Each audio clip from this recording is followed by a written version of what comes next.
Привет, мои дорогие! Это расклад на любовь и отношения. Здесь ваш портрет и портрет вашего любимого человека. Мы просмотрим его мысли, чувства, конечно, что он будет делать. И основной вопрос этого расклада такой, что с ним сейчас происходит. Или другими словами, что у него сейчас происходит. Конечно, внутренний мир человека – это загадка иногда для самого человека, да? Поэтому карты Ленорман показывают то, что есть тайным и станет явным. Я буду раскладывать для вас карты, вот эти замечательные, это Ленорман Фей. И знаете, меня иногда в сетях называют «моя дорогая крестная». Мне это очень приятно, очень лестно, я благодарю. Наверное, девочки моложе меня. Хотя этот расклад для всех, для любого абсолютно возраста, для всех. Мы все способны любить, и все мы можем быть любимы в любом возрасте. И еще я хочу сказать, что, потому что меня уже давно так называют в комментариях, мне в медитации пришла тема, такая авторская тема «3 орешка для Золушки». Или 3 орешка для принца. Помните, как в чешской сказке, такой милой сказке, 3 орешка для Золушки? Там Золушка загадывала такие riddles, то есть такие загадки принцу, чтобы он понял, как ее найти, где она, да? Вот, а мы сейчас будем разгадывать эти загадки с вами. Что это за принц такой у вас? Мужчина ваш. Что он за принц?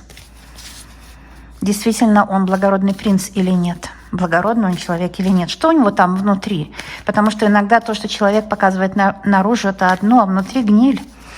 Внутри кошмар, внутри раздрайв. Внутри человек сам себя не любит других, раздражен, скрывает. Вообще, может, он даже ненавистник. Мы не знаем, кто он. Но карты покажут. Итак, кто же он внутри? 3 орешка для принца. 3 орешка для принца. И 3 орешка для Золушки. Мы все, девочки, имеем архетип Золушки. Трудяшки, скромницы. Иногда мужчины нами пользуются, потому что такая ситуация. Ну, сейчас посмотрим все. Итак, 3 орешка для принца. Разгадываем его тайны. Ну вот, корабль. Но он, конечно, романтик, прежде всего. Потом он человек, который хочет, чтобы в ваших отношениях что-то поменялось. Знаете, когда корабль плывет по водам моря или океана или реки, тогда нет помех, нет других людей, нет третьих лиц, обстоятельств. Корабль просто находится в потоке воды. А вода – это как сама жизнь. Сама жизнь, и там нет никаких помех. Течение реки, ветер – это все, что нужно. Он знает это. Он такой романтик, он хочет сесть на парусник с вами и уплыть вот в такие дальние берега, где не было бы вот этих родственников всяких, с их претензиями, с их критикой, с их оценкой вами ему. Постоянные оценки идут от людей. Это очень низкая вибрация. Вибрация оценки других людей – это вибрация темная, вибрация сплетни, недовольства другими людьми. И он на себя это испытывает. Поэтому он хотел бы сесть с вами в этот кораблик и уплыть куда-то в прекрасное будущее. Да? Кстати, здесь пиковая масть. Вот тут то, что я сказала, он хочет уплыть в прекрасное будущее, где не было бы помех. Но третий номер по нумерологии у него-то получится. Он хочет вас взять в охапку, любимую, родную, и с вами куда-то уплыть. 2 орешек для принца. Он знает, что туман. Ну, это, конечно, да, вот, особенно с кораблем. Поэтому он и хочет уплыть с вами.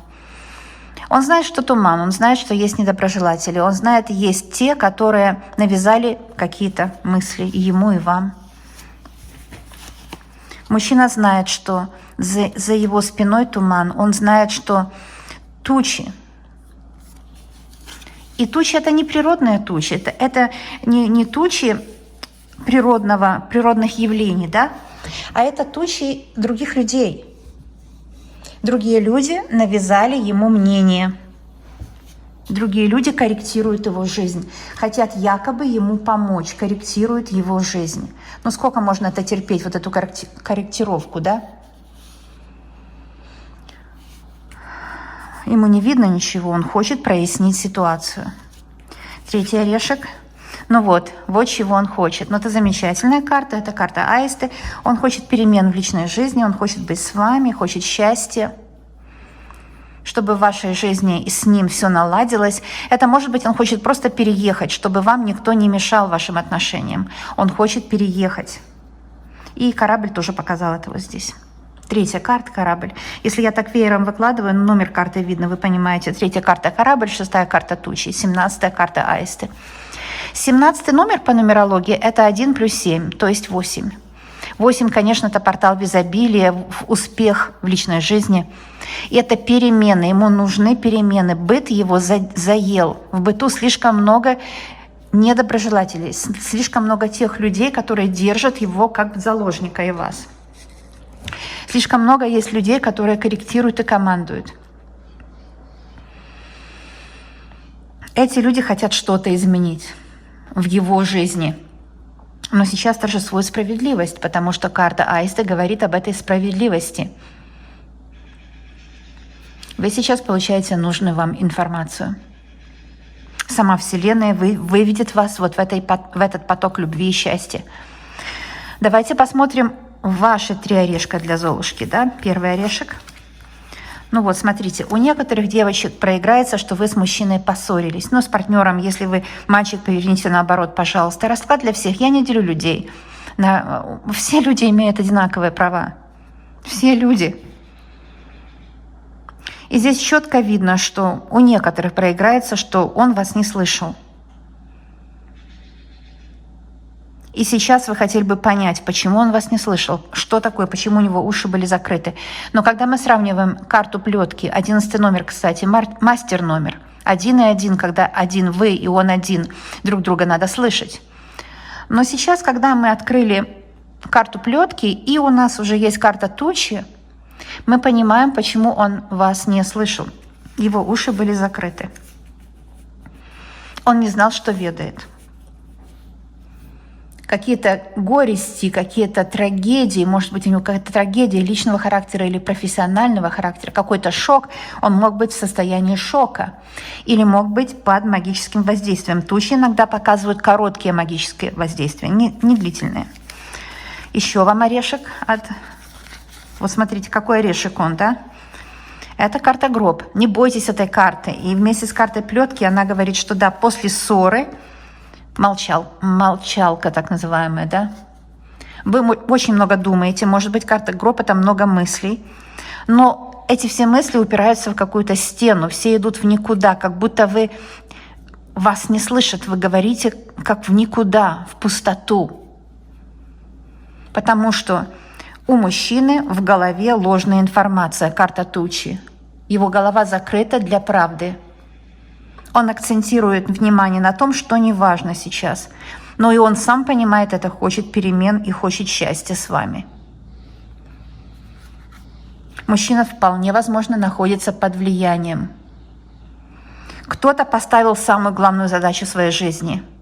И эта задача — магически на него влиять, управлять его сознанием. Потому что тучи — часть осознания, которое замутняется, где перекрывается путь, и человек хочет в этот корабль сесть, хочет плыть, хочет иметь цель, как боцман этого корабля. Корабль — это жизнь его и ваша. Он хочет быть навигатором, хочет быть боцманом, но не получается. Замыкается разум, тучи, замыкается разум, потому что тучи обступили. И он идет по тому пути, который кому-то нужен.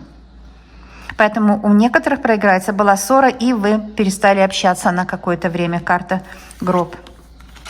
И вы чувствуете себя одинокой, потерянной. Вот по этим картам. Это карта башня. Вы чувствуете себя одинокой, потерянной. Это карта одиночества. В принципе, вроде вы в отношениях, многие из вас вроде в отношениях, может, вы женаты или встречаетесь, живете вместе. Вы себя осознаете как в отношениях, потому что есть у вас близость, есть отношения, но вы себя чувствуете одинокой, неуслышанной. Человек вас не слышит, человек закрылся. Это у некоторых проиграется. Что в этом случае делать? Вот смотрите, если я посмотрю на вас, и я вижу, что вас не слышат, Вот на том же уровне достучаться не получится. Гроб говорит, не пробуйте достучаться на том же уровне, на котором он вас не слышит. То есть то, что вы уже говорили, не повторяйте опять. Мы иногда, девочки, повторяем, потому что, раз он не услышал, это эти слова, которые вы постарались сказать грамотно, умно, вы постарались сказать слова, выбрать слова, чтобы он вас понял, а он все равно не слышит. И поэтому у нас у девочек есть тенденция повторять эти слова. Но кому-то это было нужно. Кто-то одинокий. А сейчас вот такой ридл, такая загадка вам. Кто в вашем окружении есть одинокий? Либо одинокий, либо считает себя одиноким. Вот этот человек и влияет. Здесь может быть негативное влияние на вас, кстати, тоже, потому что гроб – это негативное влияние. Кстати, любая ссора – это негативное влияние, потому что в ссоре есть очень темная энергетика. Вас тоже могли связать, вот потому что по гробу и плеткам вас тоже могли связать наличием магического воздействия. Вот такое может быть, да? И что с этим делать? Может быть связано с деньгами, с несправедливостью в семье, неправильным распределением наследства. Что-то с деньгами связано. Бубновая масть и девятка бубновая. Вы испытываете давление. Гроб – это давление.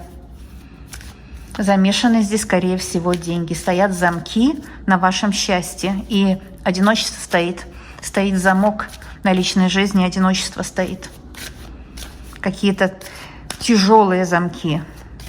Цепи кованные какие-то, да, вот этот гроб все цепи кованные. Знаете, как в «Спящей красавице», вот на кованых цепях этот гроб, да. Нельзя двигаться ни в одну, ни в другую сторону, вас никто не понимает. Одни нервы, одни привязки, одни замки навешаны. И они требуют, чтобы вы действовали по их правилам, по их законам. Негативные люди. Выполняли их условия. У некоторых такое проиграется. Девочки, не у всех, конечно, общий расклад. Нужно понимать, что кое-что с вами в одном месте, в другом проиграется. Кстати, если бы вы у кого-то заказывали, у меня, кстати, заказать нельзя, я не принимаю лично, потому что знаю, что этого достаточно. И если бы вы у кого-то заказывали, вам тоже пришлось бы отсеивать информацию. Это 100%, не все бы вас касалось. Так что если кое-что не касается, кстати, вот если уже говорить о понятии карма, род, то то, что вас не касается, касается вашей родовой истории и тоже может исцелиться. Так что там все на пользу. Карты сами себя показали. Ну да, лисы. Коса, лисы и якорь. Ну, очень мощно, конечно. Очень мощно. Сейчас эти карты вам вот здесь так определю, чтобы вы могли все видеть. Понимаете, на что поставлено? Что сейчас с мужчиной происходит? Да, вот вопрос такой. Якорь. Он ищет стабильности в отношениях. Аисты и якорь. Мужчина ищет стабильности в отношениях. И он все неудачно делает, все наоборот делает. Он может вам претензии выставлять, он может стараться, может устает дико, поэтому нервный внутри. Поэтому у вас разговор сейчас не получается. Плетки и гроб. Не получается разговор. Но он состоится, разговор обязательно. Потому что будут перемены в личной жизни в сторону плюс. И аисты, и корабль как раз об этом. Сейчас мужчина весь на нервах. Вот вопрос такой, что сейчас с ним происходит? Он на нервах весь, потому что карта коса, это показывает его нервное состояние. Он стремится к стабильности, скорее всего, материальной стабильности. Может быть, он купил что-то неудачно, продал. Может быть, у него заказы не идут, если он в заказах. Может быть, он не может никак должность получить, какую он хочет получить. Коса и гроб. Должность дали другому человеку. У некоторых это проиграется. Мужчина ждет стабильности. Он ждет, пока звезды к нему развернутся. Понимаете? Что сейчас с ним происходит? Он весь на нервах. Карта коса. Он находится под каким-то влиянием. Коса идет на лесу. Он находится под чьим-то влиянием. У него сейчас связаны руки. Он хочет их развязать. Коса, это, знаете, такой инструмент, хочет развязать себе руки. Все завязано на обмане, потому что тучи. В какой-то степени его сердце разбито, оно изранено, даже я бы сказала не разбито, а изранено этой косой, этими наговорами, этим магическим воздействием. Его лишили силы, потому что коса это убирает силу, и все связано с деньгами. Бубна, связано с деньгами, все. У многих проиграется. Не у всех, но у многих. Вот такая вещь. Он не может найти себе место. Потому что связано с обманом. Лиса – это обман. И лиса и башня – это может быть у многих его какая-то семья. Люди, которых он знает. С обманом связано. Он очень хочет стабильности. И он знает, что стабильность так просто не придет. Нужно поменять что-то в жизни, чтобы была стабильность. Поменять свое отношение к жизни. Он должен держаться того человека, который любит его, то есть вас. Дальше смотрим. Что сейчас с мужчиной происходит? Ой, смотрите, карты сами вылетают, птицы вылетают. Но птицы, они имеют тенденцию летать, да? Да, с деньгами. Смотрите, будет с ним разговор. Будет с ним разговор, собака, милый, дружеский разговор, дружелюбный, а это тоже червовая масть. И очень хорошая карта, потому что десятка червовая, с ним будет брак и жизнь счастливая. И если еще нет брака с ним, будет разговор об этом, о браке, о том, чтобы съехаться, видите, аисты, собака, птицы, чтобы стабильная была жизнь. С мужчиной состоится разговор в скором времени. Но не было разговора вот из-за этих манипуляций других людей. До сих пор не было разговора. Но с ним разговор состоится. Мы хотели посмотреть его мысли. Давайте посмотрим его мысли. Но мысли о встрече с вами. Мысли о встрече с вами, потому что очень хорошая карта всадник. Он хочет встретиться, и встреча обязательно будет. Это хорошая новость, и мужчина хочет встретиться. Давайте посмотрим его чувства. Чувства такие, что он знает, что вы по судьбе. Может быть, была какая-то карма отработана. Любые отношения, они чуть-чуть как соли присыпаны, кармические, потому что мы не можем встретить человека вот просто так. Всегда притяжение идет, потому что раньше, в прошлых жизнях, вы знали друг друга. И он это знает, чувствует. Может быть, кармические какие-то отработки вы прошли уже. Но карта-книга – это же может быть свидетельство о браке, это может быть свидетельство о владении дома, наследство, какие-то ценные бумаги даже, может быть, или деньги. Он хочет прийти уже с результатом, видите? Чувства у него к вам вот такие, что вы по судьбе ему. Он будет стараться все уладить. Как и правильно было бы ждать от мужчины, да? Теперь я буду смотреть для вас расклад. Он будет стараться. Вот действия его видны по этим двум картам. Он выйдет на связь, будет стараться все уладить. Вопрос у меня такой. Если это родственники, если какие-то недоброжелатели, кто-то что-то сделал. Потому что, вот смотрите. Гроб, лиса, коса, еще и башня. Кто-то что-то сделал, конечно. Почему была ссора? Будет ли примирение? О, примирение, конечно, будет. Эта карта ключ. Она говорит о применении.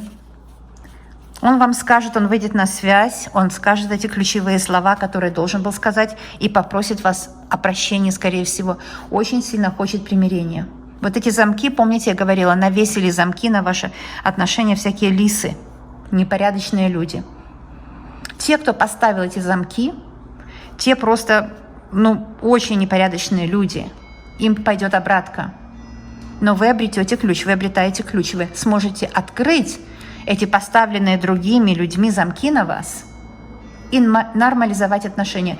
Ключ нормализует все. Ключ открывает то, что было закрыто, то, что было скрыто по карте гроб. Ключ открывает. И вы увидите все как есть. И вам будет ясно, кто есть кто. Точки будут поставлены над всеми «и», как говорится, да? Это живая правда этого расклада. Вас лишили чего-то, вас сделали одинокой, вас обидели, и вы теперь найдете ключ к решению вот этой ссоры. Это может быть семейная у кого-то ссора. Но вы найдете ключ к решению, понимаете? Вот смотрите, вы и ключ. Найдете ключ к решению. Так что я вижу, что лисы, конечно, если это семейные люди, то есть из вашей семьи или из вашего окружения, которые навешали вот эти замки. Вы все их замки сможете пробить, потому что у вас будет мастер-ключ. 33 номер, мастер-номер. У вас мастер-ключ в руке. Вас держали до сих пор в какой-то темноте, а его держали в какой-то зависимости мужчину. У очень многих девочек новые отношения начнутся. Это новый мужчина. У некоторых новый мужчина придет. Но это тоже новый выход. Можно будет избежать каких-то сложностей, избежать препятствий, пройти какой-то урок и выйти на дорогу, на новую открытую дорогу. Но у некоторых это новые отношения или новая встреча. Вот у нас всадник и ребенок, новая встреча. Эта встреча может быть кармическая, по судьбе, потому что крест – это карта судьбы. Карта судьбы. И еще крест – это тяжесть. Вас лишили сил, вас кто-то лишает постоянно сил. И это родственник. Посмотрите. Вас кто-то лишает сил. Вот видите, вы как ребенок здесь. Это даже могут быть вплоть до родителей. Кто-то вас лишает сил. Но это, скорее всего, родственник, потому что карта дерева. Интересно, какой же будет выход, вывод. Будет ли, наконец, спасение от этого всего? Да, кольцо. Спасение приходит от этого креста, от этих родственников, от этих навязанных замков. Вам приходит спасение, потому что карта кольцо. Мужчина готовит вам сюрприз, подарок. Он хочет, чтобы все нормализовалось между вами. Он хочет выполнить свое обещание относительно вас. Это очень хороший расклад. Посмотрите. Все успокаивается, сердце успокаивается. Чем сердце успокоится? Все успокаивается картой кольцо. Мужчина сдержит слово, он выполнит обещание. И это новое кольцо, это новый подарок судьбы. У некоторых это новый мужчина. А у некоторых это приходит ваш мужчина к вам, и он приходит обновленный, новый. И он делает возможным то, на что вы надеялись и что он давно вам обещал. Так что кольцо все покрывается любовью, все покрывается заботой о вас, все покрывается радостью. И вот этот крест от тяжелого какого-то родственного креста, кармический крест, кстати, часто крест и дерево кармический крест, который вам пришлось вынести, и ему тоже были сложности. Теперь он сходит и нормализуются отношения, потому что кольцо нормализует все. Кольцо здесь на камне, то есть что написано на камне, то навсегда, да? То, что обещал, то сделал. Кольцо — выполненное обещание. Вот кому нужно, девочки, было, тот меня услышал. Но еще раз повторяю, что иногда так бывает, вы говорите, вроде, ну как, не про меня, а иногда это бывает, что что-то в роду, что-то из прошлых жизней должно исцелиться, чтобы открылись дороги на любовь. Так бывает довольно часто. Вы прошли неравный бой, вы прошли испытания, потому что крест — это тяжелое испытание. Вы должны были играть по их правилам какое-то время. С выхода не было, вас прижали к стенке. И его, скорее всего, тоже прижали к стенке. Но сейчас все нормализуется, потому что карта кольцо, всадник — это встречи по судьбе. Вот знаете, когда книга «Все будет хорошо», особенно с кольцом и ребенком, новое что-то, свежее, свежий ветер перемен. Ребенок и корабль, свежий ветер перемен, да еще и аисты. Очень хороший расклад, и он имеет прекрасное завершение всех ваших испытаний. Я у вас уверена. Я уверена, что у вас будет все просто замечательно, девочки и мальчики дорогие. Ставим лайк или дизлайк. Оценивайте мою работу. Это всегда для вас полезно. Выразить эмоцию — это важно. Эмоции нельзя в себе копить, их нужно выражать. А также подписывайтесь, пожалуйста, на канал, потому что все для вас, и это очень полезно тоже для вас. Выгодно подписаться на то, где вам помощь идет, конечно. А я знаю точно, что у вас будет все замечательно. Я знаю точно, что мы с вами обязательно и очень скоро увидимся. Пока-пока, друзья. До новых встреч.